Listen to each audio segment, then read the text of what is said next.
Allahumma salli ala Sayyidina Muhammad. Assalamualaikum warahmatullahi wabarakatuh. Alhamdulillah, bertemu lagi kita di dalam kelas ta'alim. InsyaAllah pada hari ini saya akan membacakan hadis yang bertajuk apakah maksud syaitan telah dibelenggu. An Abi Hurairah radhiyallahu anhu anna Rasulullah sallallahu alaihi wasallam qala idza jaa Ramadan tufattihat abwabul jannah wa ghulliqat abwabun nar wa suffidatis syayatin.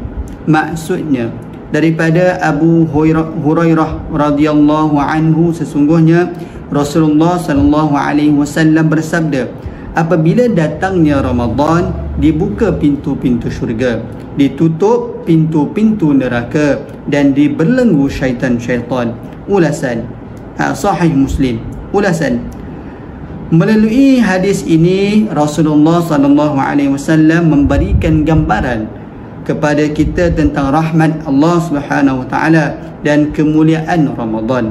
Al-Imam Al-Nawawi menjelaskan terhadap dua maksud yang boleh difahami dari kenyataan baginda Nabi yang menyebut bahawa pintu-pintu syurga itu dibuka. Menurut Al-Qadhi Iyad, yang dimaksudkan dengan pintu syurga dibuka adalah maksud yang hakiki, iaitu bukanlah maksud kiasan. Dalam arti kata yang lain, ketika datangnya bulan Ramadan, pintu syurga benar-benar dibuka, tanda kebesaran bulan Ramadan. Kata Al-Qadhi Iyad, yahtamilu annahu ala zahirihi wa haqiqatihi wa anna taftiha abwabil jannah wa tawliqa abwabi jahannam wa tasfida syayatin alamatun lidukhulis syahri wa ta'zimun lihurmatih.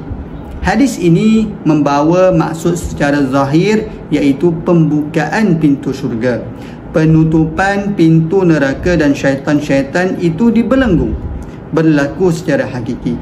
Sebagai tanda maksudnya bulan yang agung dan kemuliaan bulan ini. Syarah Sahih Muslim. Namun Al-Imam Nawawi turut menampilkan juga pandangan kedua yang menjelaskan bahawa makna-makna pintu syurga itu dibuka bukanlah bermaksud pintu tersebut benar-benar dibuka, tetapi sekadar kiasan sahaja, kerana banyaknya amalan yang akan dilakukan dalam bulan Ramadan sehingga pintu syurga terbuka untuk menyambut orang-orang yang beriman. Ini disebutkan, dan terdapat juga kebarangkalian yang dimaksudkan dengan pintu syurga dibuka itu hanyalah kiasan semata-mata, iaitu ia sebagai petunjuk kepada banyaknya pahala dan keampunan yang berlaku dalam bulan tersebut, sehingga terbuka pintu-pintu syura dan syaitan-syaitan itu dibelenggu. Syarah Sahih Muslim. Yang kedua, walaupun syaitan telah dibelenggu dalam bulan ini, seandainya kita perhatikan kepada laporan-laporan di dada akhbar, kita akan dapati terdapat pendedahan mengenai pelakuan maksiat dan dosa yang dilakukan oleh sebahagian Muslim. Sedangkan menurut hadis yang sahih di atas, Rasulullah sallallahu alaihi wasallam menjelaskan bahawa ketika datangnya bulan Ramadan ini, syaitan akan dibelenggu. Timbul persoalan di sini, bagaimana perkara ini boleh berlaku? Adakah syaitan sudah terlepas? Ketika menghuraikan mengenai perkara ini, Al-Imam Ibn Hajar menjelaskan bahawa yang dimaksudkan dengan syaitan dibelenggu adalah kegagalan syaitan itu menghasut manusia. Ini kerana manusia sedangkan disibukkan dengan ibadah, kata Ibn Hajar. Barangkali yang dimaksudkan dengan syaitan yang dibelenggu di sini ialah mereka yang tidak berupaya menggoda kaum muslimin seperti mana mereka biasa melakukan pada bulan lain. Ini kerana mereka disibukkan dengan ibadah puasa yang mengekang syahwat mereka dengan membaca Al-Quran dan berzikir. Fathul Al-Bari. Kita juga seharusnya ingat bahawa terdapat dua jenis syaitan di muka bumi ini. Ada di kalangan manusia juga yang berperanan syaitan seperti syaitan. Perkara ini dijelaskan sendiri oleh Allah Subhanahu wa taala di dalam Al-Quran yang menyebut, A'udzu billahi minasyaitonir rajim, alladzi yuwaswisu fi sudurin nas minal jinnati wan nas. Shadaqallahul azim. Waswas syaitan al-khannas, yang menimbulkan rasa waswas di dalam dada manusia. Syaitan yakni yang terdiri dari kalangan jin dan manusia. Surah An-Nas. Menurut tafsir Al-Jalailan, ayat ini menjelaskan bahawa memang terdapat manusia yang berperanan seperti syaitan. Mereka menghasut manusia melakukan maksiat serta kemungkaran.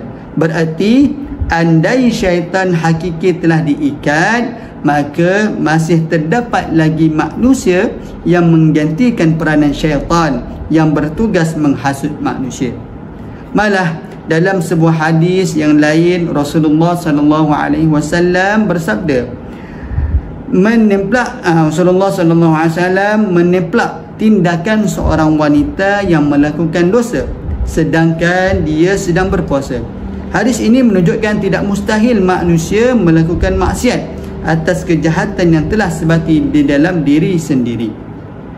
Sahabat bertanya kepada Rasulullah sallallahu alaihi wasallam, "Wahai Rasulullah, terdapat seorang perempuan yang bangun mendirikan malam qiyamulail dan berpuasa pada siang hari, tetapi pada kata-katanya ada keburukan.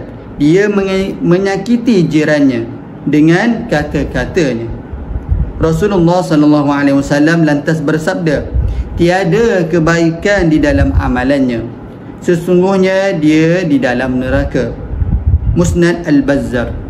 Oleh yang demikian, pada hakikatnya tiada pencanggahan yang berlaku di antara hadis yang menyebutkan tentang syaitan yang dibelenggu dengan pelakuan maksiat yang berlaku di bulan Ramadan. Bahkan insiden ini mendedahkan keburukan sifat manusia yang telah sebati dengan maksiat. Sehingga kan ketika manusia lain sibuk beribadat, mereka tidak segan melakukan dosa di hadapan Allah Subhanahu wa taala. Alhamdulillah, selesai untuk hadis pada hari ini. InsyaAllah semoga apa yang kita dengar pada hari ini dapat kita fahami dan sampaikan kepada semua, insyaAllah. Allahumma salli ala Sayyidina Muhammad, Allahumma salli ala Sayyidina Muhammad, Allahumma salli ala Sayyidina Muhammad.